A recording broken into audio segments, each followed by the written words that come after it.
Ya, oke. Baik, ya. Selamat petang, saudara. Ya, selamat sore, gitu ya. Bu Ketua bisa monitor? Ya, Baik. bisa, Pak. Oke. Silakan untuk anggota kelasnya segera dimasukkan ya. Eh, ya. Sudah, Pak. Oke, kita tunggu dulu. Ya, monggo silakan masuk. Ya, oke. Masih kita tunggu ya, biar ini kan mau buka puasa ya, biar pas gitu ya, teman-teman. Silakan masuk ya, teman-teman. Ya.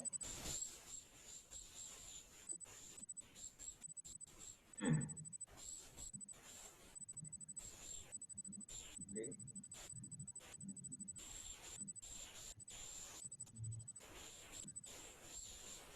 Mas Didi, cek monitor, bisa dengar?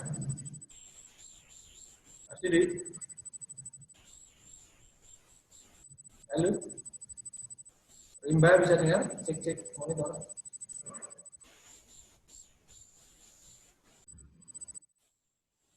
Cek, masih bersama saya, teman-teman? Cek. Masih bersama saya? Ya. Halo? Cek, masih bersama saya? Iya, Pak. Oke. Masih, Pak. Oke. Ini Zoom saya tiba-tiba keluar, kenapa ini?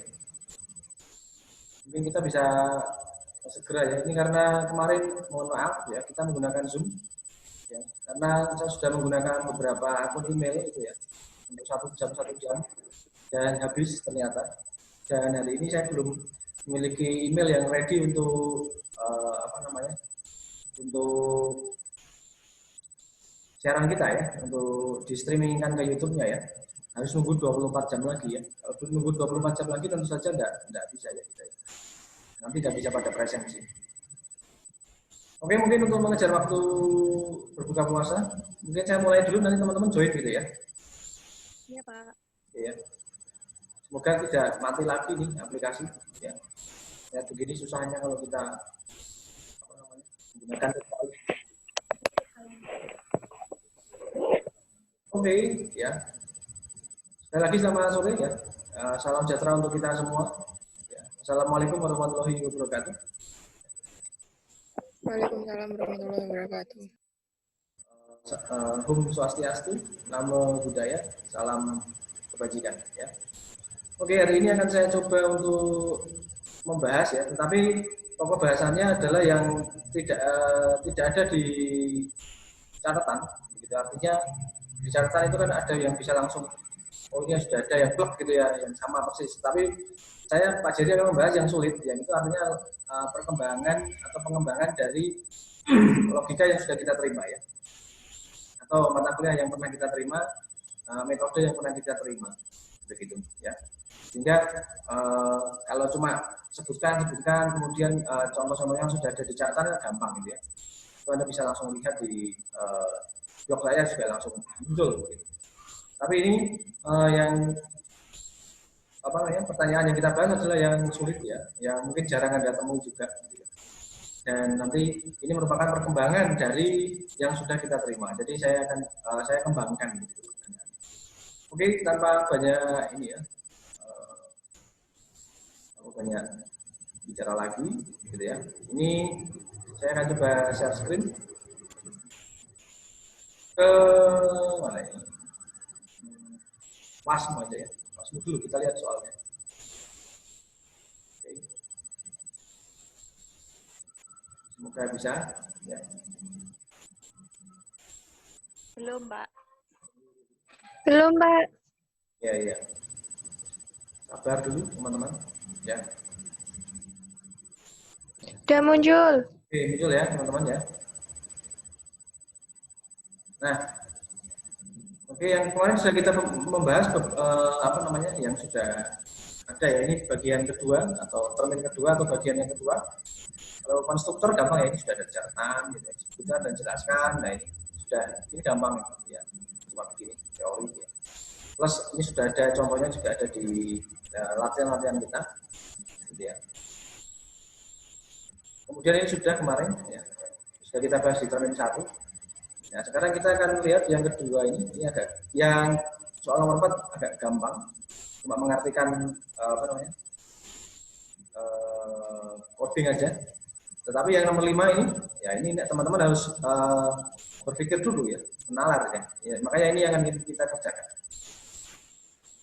Oke, bunyi soalnya adalah faktorial dari bilangan asli, ya. Jadi teman-teman masih ingat apa itu bilangan asli? Masih ingat matematika ini? Ya. Bilangan asli, ya. Jadi nanti artinya dia tidak dimulai dari 0, ya. Bilangannya. Nah, bilangan asli n, berarti n itu adalah nanti sesuatu yang belum terdefinisi, ya.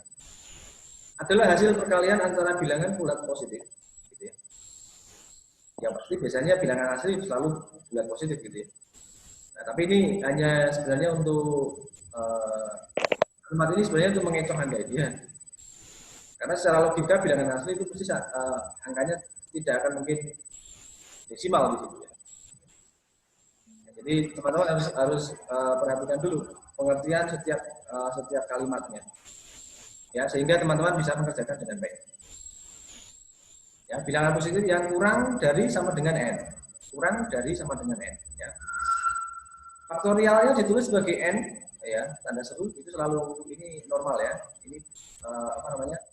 Lambang untuk faktorial. Ya, jadi biasa aja ya. Jadi n tanda seru gitu ya. Dan disebut n faktorial ya. Biasanya ini sebutnya n faktorial begini nulisnya ya. Logonya n tanda seru ini. Oke, masih bisa mendengarkan saya? Cek. Masih, Pak. Oke, terima kasih. Kemudian ya secara umum ini dituliskan sebagai n faktorial ya, n kali n min 1 dikali n min 2 gitu ya. Kali n min 3 dan sebagainya ya. Kemudian ini kita buat codingnya dalam Java ya, hasilnya Anda diminta untuk itu. Oke, di situ masih ada ini, ada rumusnya begitu ya, di n faktorial. Nah, sekarang kita akan coba membuatnya. Kalau Anda perhatikan ketika kita bicara mengenai faktorial gitu ya, misalkan 6 faktorial gitu ya, atau 7 faktorial ya, berarti nanti ada 6 kali 5 kali 4 gitu ya, sampai 1 ya, paling terakhir 1 ya. Jadi 6, 5, 4, 3, 2, 1 gitu. Kalikan semua itu hasilnya berapa, seperti itu contohnya ya, untuk kalau kita bicara mengenai faktorial. Nah, oke, ini saya stop dulu ya, kita coba masuk langsung ke codingnya ya. Ini saya sudah siapkan tadi. Kalau saya tidak menyiapkan nanti takutnya kelamaan teman-teman ya. Tidak to the point juga dan Anda nanti terkesan bertele-tele. Makanya sudah saya siapkan ya juga untuk menjaga nih teman-teman yang akan berbuka puasa. Oke. Ini kemudian ini saya stop. Iya, Pak. Siap dulu ya. Saya akan coba masuk ke Blue Chain ya. Teman-teman juga bisa mempersiapkan atau melihatnya gitu ya. Di aplikasi kita. Sudah muncul teman-teman? Sudah, Pak. Nah ya. Nah ini dua ini sebenarnya di halaman 4 yang 5 tadi yang mengartikan apa namanya? Mengartikan coding ya. Nah yang kita membuatnya faktorial ini, jadi kita mulai dari new class yang ada di sini. Ya. Kita mulai dari new class, kemudian kita membuat namanya faktorial. Ya, kalau di situ f-nya kecil, ya, berarti ya f-nya kecil. Kalau besar, ya berarti nanti ketika Anda panggil dia sebagai kelas publik, ya, itu berarti ya f-nya besar, gitu ya, sesuai dengan ini. Kalau yang kecil, ya. Oke, jadi disamakan. Ini saya klik 2 kali. Oke, seperti ini. Ya, import Java util.scanner ya, kita ambil scan. Ini berarti kalau saya memanggil ini berarti nanti kita ada inputan ini Mas ya. Ingat masing-masing ya. Kalau ada scanner ini berarti ada inputan, berarti saya yang input nih. untuk menghitung apa namanya, untuk menghitung faktorialnya ya. Jadi ini saya bisa melakukan penginputan, tidak statik ya. Saya bisa melakukan inputan. Oke, jadi ini import java.util.scanner ini untuk menyekan, berarti Pak Jati mesti akan melakukan inputan di sini ya. Apa namanya? Angka ya biasanya ini. Kemudian ada public class faktorial, ini adalah nama kelas kita. Namanya ini ya tadi saya sebutkan faktorial, F-nya gede ya, sama dengan yang ada di atas ini. Nama kelasnya yang ada di sini. Jadi itu. Kalau ini belum kita tulis, yang bawah ini belum kita tulis, ini sesuka hati kita bisa ngikut dia yang atas ini. Tapi kalau nanti sudah dalam bentuk program utuh, dia nggak mau ikut. Ya, jadi teman-teman hati-hati. Ya. Kalau masih import Java public class ya, faktorialnya ternyata di sini F-nya kecil, dia masih ikut ya. Tapi kalau sudah banyak begitu, sudah sampai bawah, dia nggak mau ikut. Anda harusnya ngikuti gitu. Jadi dibalik. Oke, di situ ada public void ya, main string ya. Nanti kita akan berhubungan dengan string, contohnya biasanya untuk inputan apa namanya? Masukkan angka gitu ya. Atau apa gitu ya. Pasti nanti kita berhubungan dengan string itu ya. Seperti biasa public void main string ya. Kurung kurawal buka, kurang kurawal tutup. Argumen ya. Kemudian kurung kurawal buka di sini, ini harus pasang, lihat. Kita klik, ya ini dia punya pasangan. Ya. Jadi setiap tanda kurung kurawal dia punya pasangannya. Nah ini ada pasangannya ya. Langsung di blok seperti itu. Jangan menghilangkan pasangannya ya. Biasanya untuk menulis ini teman-teman langsung kurung kurawal buka, kurung kurawal tutup ya supaya tidak lupa. Ya. Kemudian kita melakukan generasi metode ya. Kita melakukan generate metodenya itu faktorial. Oke, long ya. Ingat ini juga tipe data ya. Long ya. Faktorialnya 1 ya. Kemudian integer angka ya, faktorial 1, angka 0. Ya. Oke.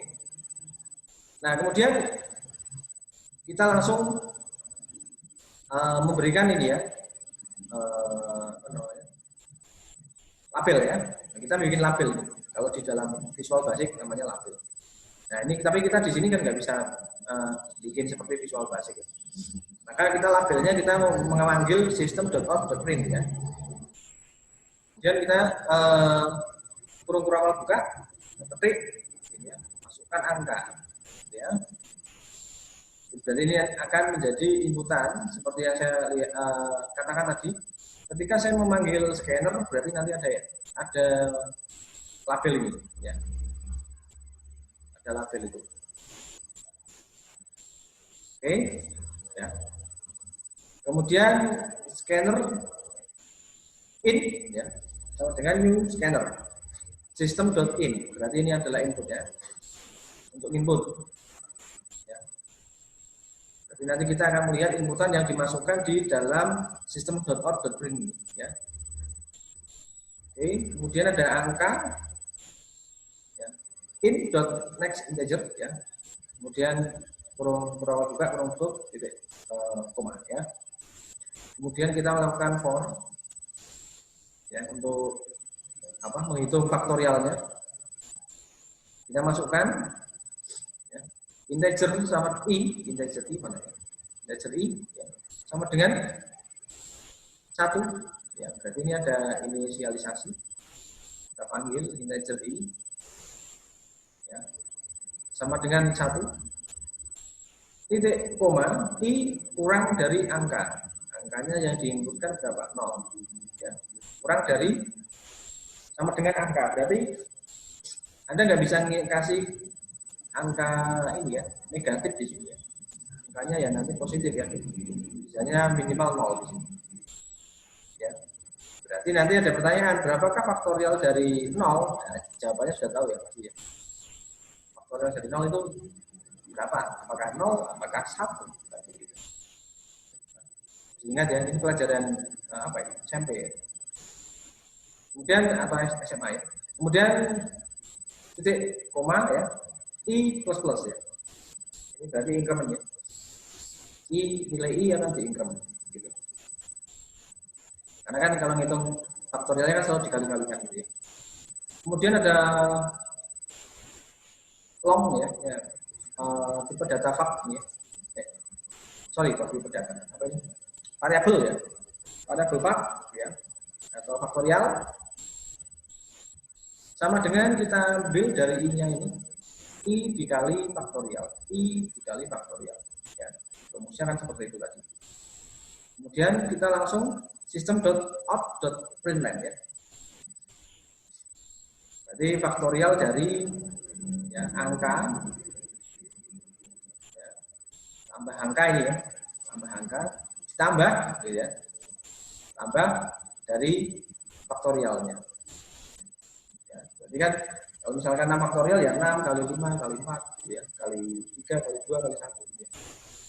Cara menuliskannya seperti itu di program ya. Jadi kita harus menginisialisasi dulu ya di dalam Java, kemudian baru kita memanggilnya. Oke, masih bersama saya, rekan-rekan? Masih, Pak. Masih. Semangat ya. Oke. Ya. Terima kasih. Nah, kemudian kita cek dulu ya. Kita compile dulu. Oh, kelihatan ya. Nah, ini.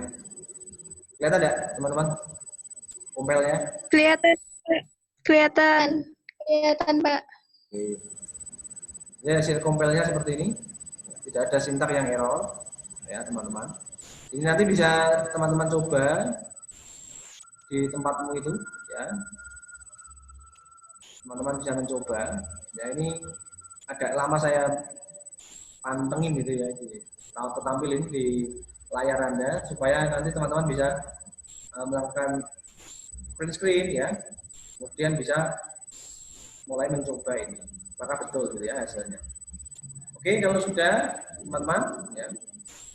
Setelah ini kelasnya dikompil selesai, ini tidak ada sintak yang error.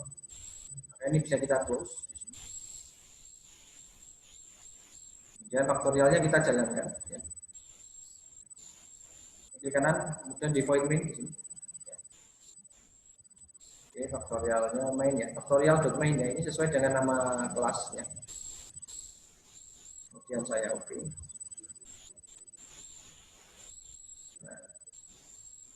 Ini tadi sudah saya coba programnya ya. Sudah saya coba, saya buat ya. Jadi yang mengerjakan UAS tidak hanya Anda, saya juga mengerjakan gitu ya. Nah, tapi kalau misalkan teman-teman nanti lihat ini cara pemanggilan Java ini saya lihat di sini bisa saya ketikkan di sini. Ya. Berarti ini ada inputan, masukkan angka ini sudah keluar. Ya, string kita. Ya, scannernya, ya ini butuh scanner dia mau masukkan berapa? Ini scanner yang bekerja. Ini kasih 6 faktorial. Ya, harusnya hasilnya 6 faktorial berapa ya? 6 kali 5 kali 4 kali 3 kali 2 kali 1. Pikirnya kan begitu ya. Jadi 6 faktorial berarti 6, 5, 4, 3, 2, 1. Begitu. Nah itu apa istilahnya dikalikan. Sebentar, ini saya stop saya dulu, nanti gelap di tempat Anda. Ini ada PA-nya saya terus. Ya, oke. Saya kembali lagi. Pertanyaan saya, berapa 6 faktorial, teman-teman? 6 kali 5 kali 1. Muncul ya, teman-teman? Muncul ya, ini ya. Cek. Muncul, Pak. Muncul, Pak. Muncul. Kalau di situ ini. Makanya ini saya 6 faktorial, berarti hasilnya harusnya 720 begitu. Betul ya? 720. 6 kali 5 kali 4 kali 3 kali 2 kali 1 ya. Coba kita hitung. 720. Oke, nah biarkan komputer berpikir. Nah, ini sudah muncul. Nah, faktorial dari 6 adalah 720. Begitu, ya. Faktorial dari 7 540. Tapi kok sudah ada faktorial 7 ya, Pak? Dari mana ya, Pak? Nah, ini tadi saya sudah coba gitu ya untuk ngitung itu.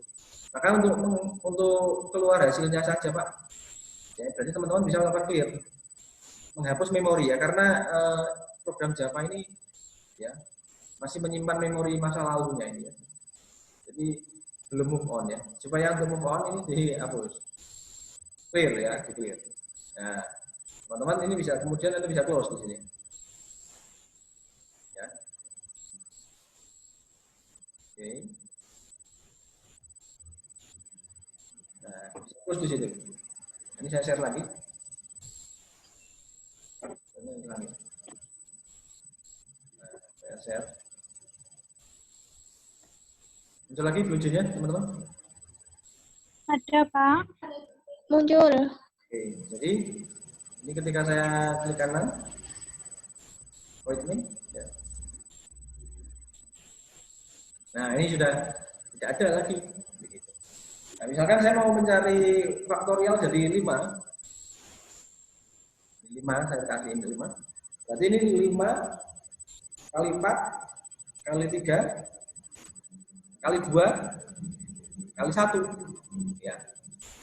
Berarti hasilnya harusnya 120 ya. 120, iya. Berarti ini saya enter aja. Nah, faktorial dari 5 adalah 120. Nah, kalau teman-teman pengen mencarinya mulai urut dari 5, 3, 2, 1, ya ini tidak usah dihapus, tidak usah di-clear. Cuma di-close saja ya. Tinggal teman-teman di-close saja. Ya. Nah, ini kalau saya jalankan lagi, ya ini saya share. Dia masih ingat yang tadi. Nah, ya. Kemudian ini misalkan 4, 24. Jadi teman-teman bisa belajar dari program ini ya, program yang Anda buat. Di simpel tadi faktorial dari 4 berapa sih? Nah, ini sebenarnya kalau Anda masuk ke dalam soal cerita, ini bisa banyak ya, soalnya ya. Jadi teman-teman bisa ngitung berapakah kombinasi ya. Jika saya punya foto gitu ya, mau saya taruh di sebuah ruangan dan sebagainya ya. Misalkan saya punya 4 buah lukisan ABCD ya, ABCD 4 ya. Akan dipajang di dinding ya, berurutan karena Anda mengikuti mengikuti sebuah pameran ya. Kemudian berapakah jumlah susunan yang dapat dibentuk gitu ya. Dari keempat lukisan itu ya, contoh-contohnya seperti itu soal-soalnya. Jadi di kehidupan sehari-hari faktorial bisa dalam wujud seperti itu. Ya, teman-teman kalau misalkan Anda mau pameran, Anda punya 4 lukisan, ya, ini mau saya susun, ini berapa susunannya, begitu. Ya. Nah, jadi bisa dibentuk dalam model berapa kali susunan, sehingga pesertanya itu tidak membosankan, gitu ya. Oke. Nah,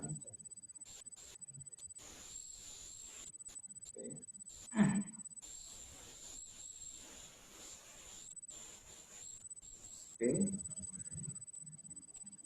Cek, masih bersama saya teman-teman? Makasih, Pak. Ini nanti untuk Zoom kita akan dibatasi sekitar 40 menit, jadi mungkin bisa tepat ya kita selesai pas pada saat akan berbuka puasa. Ya. Jadi ini kita stay dulu sebentar ya. Oke. Nah kemudian ini saya stop share lagi ya. Saya coba saya close aja biar keluar lagi. Oke, sekarang masuk ke Blue J, masih bisa lihat? Masih. Ya. Masih. Nah, soal yang apa itu? Bisa buka ini. Soal nomor 4 ya. Nah ini nomor 4 berarti.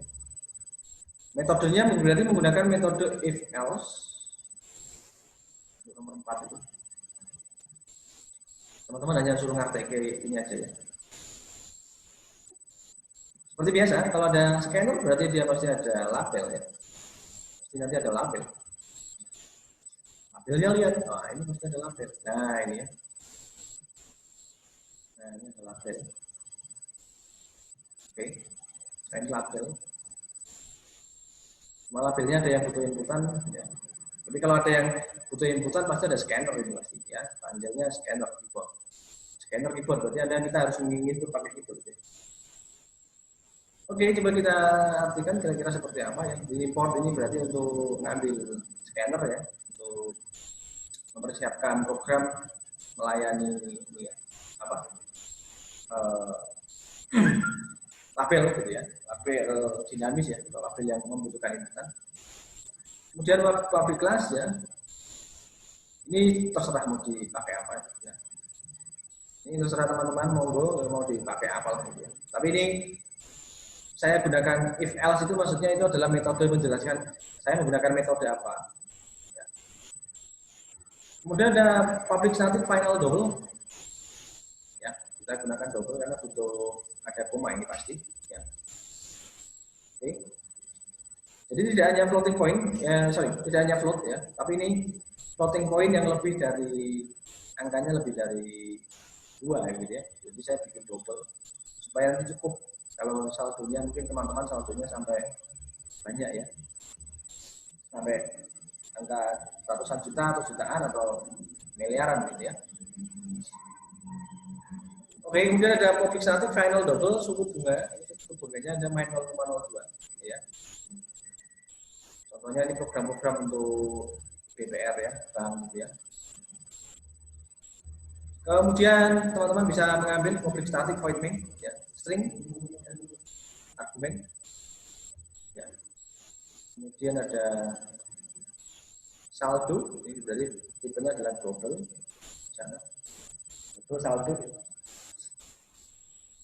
Oke, kemudian ada system.out.print, ini berarti nanti kita akan mulai masukkan inputan ya, tetapi dengan cara memanggil label ya, dimasukkan saldo Anda. RP titik, RP-nya terserah. Oke, ingat baik-baik untuk bisa dihitung itu hanya angka ya, tidak bisa karakter begini. Makanya RP dia masuknya di sini.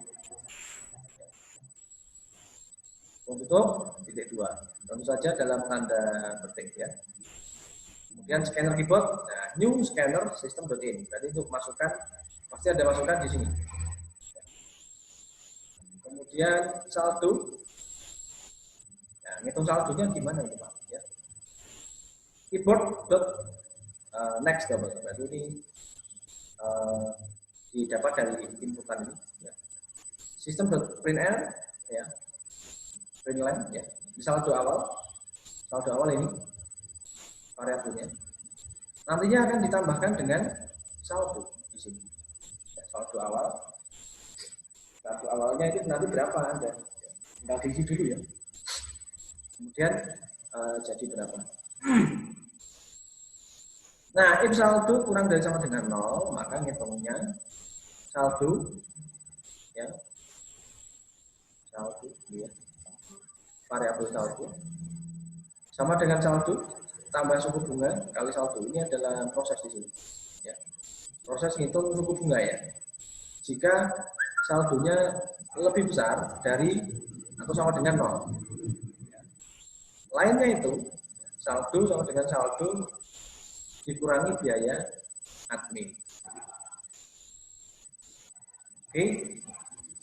Kemudian kita bisa melihat ya setelah berjalan 1 bulan ya system.out.print, kemudian system.out.print ya dengan pertimbangan bunga dan biaya admin, system.in ya saldo baru adalah RP plus saldo. Nah, artinya ini kira-kira untung atau rugi nabung di sini dengan model perhitungan ini. Sudah coba belum? Halo, teman-teman? Ya Pak. Kira-kira dengan perhitungan seperti ini kalau Anda nabung rugi atau untung ini? Anda coba? Sebelumnya Anda coba? Pernah coba ini? Ditulis di garis perintahmu di Blue Jay.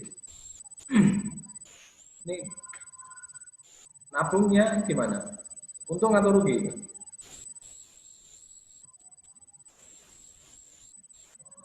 Teman-teman? Oke, selamat berbuka puasa bagi yang menjalankannya. Ya. Sudah berbuka puasa ini. Ya, Pak. Pak. Ini sudah dijangkau. Sudah tidak, sebentar lagi, 10 menit lagi teman-teman ya. 10 menit lagi. Atau kita break sebentar, boleh minum air putih dulu, silakan monggo. Minum-minum dulu aja, Pak. Minum. Silakan minum dulu, silakan minum dulu teman-teman. Bagi yang menjalankan, selamat menjalankan ibadah puasa ya. Semoga puasanya lancar sampai akhir. Amin. Makasih, Pak. Amin, terima kasih, Pak. Oke. Boleh sambil ini ya, mungkin menikmati takjilnya atau hidangan berbuka puasa sambil 9 menit lagi ya. Atau ada yang mau ditanyakan dulu teman-teman? Sambil ngobrol aja enggak apa-apa. Ya. Tidak, Pak. Oke ya. Jadi ini kalau kita ditanya ya di soal nomor 4 gitu ya. Apakah dengan sistem nabung di sini ini untung atau tidak gitu ya. Nanti kita buktikan ya. Kalau saya Pak Jerry memprediksi ini untung ya. Jadi teman-teman kalau nabung nggak untung ngapain nabungan gitu kan. Nah, tapi ini kita close dulu ya. Saya close. Kemudian ini kita coba hasilnya di kanan. Kemudian ini saya oke. Oh, masih ada ini. Ini saya clear dulu, saya ulang ya. Nanti Anda campurnya nanti lihatnya ini. Saya clear.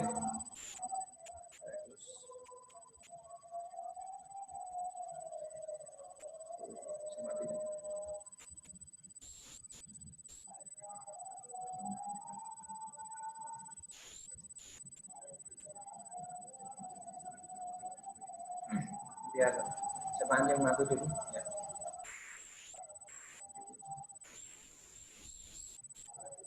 Saya ulangi dulu teman-teman ya.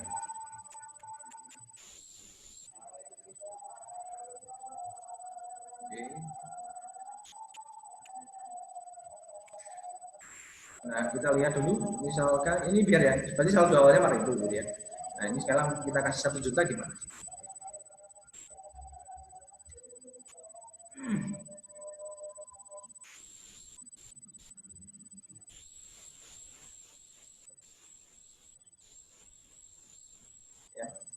Jadi perhitungan bunganya ini untung ya. Jadi ketika Anda punya saldo awal 1 juta, ya, bunganya jadi 120.000.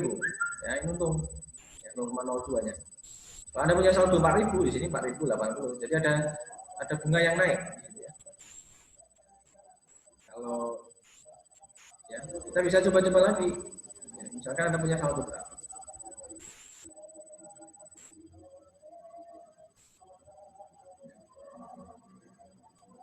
Kalau saldo ini kita perlu mencoba ya. Kalau saldonya cuma Rp1 berapa? Berarti saldo awal 1, saldo barunya 1,02. Berarti artinya ini tetap untung ya dengan sistem perhitungan bunga seperti itu. Ya. Untuk ya ini sistemnya tidak hanya digunakan untuk bunga, tapi bisa angsuran dan sebagainya itu ya. Cara ngitungnya hampir mirip-mirip. Oke, ya. Nah teman-teman kalau misalkan punya artinya kalau lebih banyak berarti bunganya dia ngikuti loh ya. Ini 1 ya, yang saya close lagi. Saya misalnya punya 10 juta Pak ya. Saya mau nabung 10 juta. Berarti berapa bunganya? Oh, ini berarti kalau E7 ini berarti bunganya cukup banyak ditulis ya. Tapi nanti tipe datanya harus kita ganti. Jadi ini kurang dari berapa? Maksimal 100 juta. 500.000 aja deh. Jadi tipe datanya harus kita ganti karena tadi dia nggak bisa nampilin banyak angka. Ya, cuma 500.000. Jadi bisa enggak? Oh, masih mau dia. Kalau 10 juta enggak mau. Baik di bawah itu. Ini 500.000 ya. Nah, 510.000 di sini. perhitungan bunganya Anda masuk ke perhitungan bunga yang menguntungkan untuk di sistem bank ini, gitu ya. Jika teman-teman menggunakan perhitungan yang tadi. Nah, muncul dah yang ini kelihatan dah? Kelihatan. Ya. Kelihatan. Source code-nya ya, kelihatan ya source code-nya ya. Kelihatan ya, teman-teman ya. Halo? Source code-nya kelihatan ya, teman-teman ya? Iya, Oke. Ya, Iya, baik. Pak. Ini kurang 4 menit ya. Terima kasih. Ini saya akhiri ya. Dan untuk saya ingatkan sekali lagi untuk pengumpulan UAS teman-teman, ini tidak hanya diambilkan dari nilai ini saja, tapi saudara-saudara bisa menambahinya dengan kegiatan di selama kita berkuliah ya, mingguan untuk catatan gitu ya. Jadi setiap catatan mingguan itu harus ada untuk menambahi nilaimu ya, untuk dikonversi menjadi nilai yang baik, membantu Anda memperoleh nilai yang baik. Jadi yang kemarin yang mungkin tidak masuk atau belum tertib, silakan untuk menertibkan diri, catatannya nanti diperiksa, dan itu teman-teman akan kumpulkan ke ketua kelas ya. Jadi minggu depan mungkin ya, Mbak Katarina atau Mbak Rizka. Itu deadline-nya Pak, Deadline-nya kapan itu? tanggal 1. Ya, deadline-nya tanggal 1 ya. Nanti kemudian nanti akan dikirim ke saya, kemudian nanti ketua kelas, seluruh ketua kelas ya akan ke sini, kemudian tanda tangan apa ini, presensi ya, yang menyatakan bahwa perkuliahan kita sudah selesai dan saya sebagai pengajar sudah memberikan hak Anda gitu ya, seluruhnya di seluruh pertemuan dan termin gitu ya, tidak ada yang terlupakan. Nanti ditandatangani oleh ketua dan wakil atau perwakilan gitu yang bisa datang ya. Ya, jadi tidak masalah perwakilan gitu ya. Nanti yang dekat dari kampus saja, kalau ketuanya misalkan rumahnya dari NTT, Kupangan, tidak mungkin. Nah, ini bisa diwakilkan temannya yang terdekat dari kampus ya. Karena kita mendukung upaya pemerintah juga ya. Jadi kita, yang penting ada yang tanda tangan di lembar apa namanya, lembar presensi kita. Namun jika ketua dan wakil bisa datang ya, itu lebih baik lagi. Begitu. Oke. Ya Pak, siap Pak. Nah, kemudian ada yang mau disampaikan dulu? Dan ini adalah pertemuan kita yang terakhir, teman-teman. Ya, saya mohon maaf, ya, mohon maaf lahir batin jika saya ada salah kepada Anda. Mungkin kita bertemu lagi di kesempatan yang lain, gitu ya. Tetap semangat, teman-teman, ya, segera menyelesaikan studinya, ya, tepat waktu dan bisa lulus semua. Saya harap teman-teman kompak, gitu ya, untuk lulus semua, lulus bareng, ya. Masuk bersama lulus. Oke, kira-kira ada yang mau disampaikan dulu, saudara-saudara? Enggak, Pak. Nah, kemudian untuk pengumpulannya nanti dia akan dikoordinir oleh apa namanya, ketua ya dan wakilnya. Jadi silakan nanti berkoordinasi ya, yang rumahnya jauh dan sebagainya, yang terkendala PSBB pemerintah gitu, dan sebagainya. Ya. Itu bisa berkoordinasi dengan ketua kelas. Oke, gitu teman-teman, ketua kelas, Bu Wakil. Ya Pak. Oke. Ya, Pak. Baik, akhir kata teman-teman, ya ini saya tutup, ini saya stop share dulu. Ya, terima kasih telah mendengarkan pemaparan saya di bagian yang kedua ini. Ya, kita akan ketemu di kesempatan yang lain, teman-teman. Ya, dan saya ucapkan selamat berbuka puasa, ya bagi yang menjalankannya. Salam sejahtera untuk kita semua. Assalamualaikum warahmatullahi wabarakatuh. Waalaikumsalam warahmatullahi wabarakatuh.